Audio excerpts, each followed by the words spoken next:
Hi hello friends, today lunch recipe Jumma special. என்னென்னு பார்க்கலாம் வாங்க. சுட சுட தேங்காய் பால் சாப்பாடு,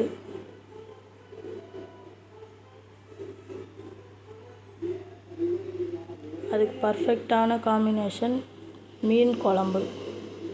தேங்காய் பால் சாப்பாடுக்கும் மீன் குழம்புக்கும் காம்பினேஷன் செம்ம டேஸ்ட்டாக இருக்கும். பெரிய பெரிய இறால் போட்டு கிரேவி,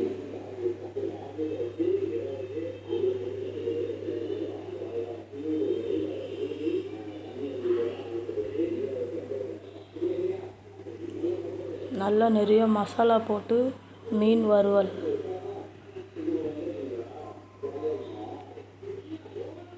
கறி சுக்கா, பெப்பர்லாம் போட்டு. இதுதாங்க இன்றைக்கி எங்களோட லன்ச் ரெசிபி. இந்த ரெசிப்பியில் எதனா உங்களுக்கு வேணால் கமெண்ட் பண்ணுங்கள், நாங்கள் வீடியோ அப்லோட் பண்ணுறோம். இந்த சேனல் பிடிச்சிருந்தால் லைக் பண்ணுங்கள், ஷேர் பண்ணுங்கள், சப்ஸ்கிரைப் பண்ணுங்கள்.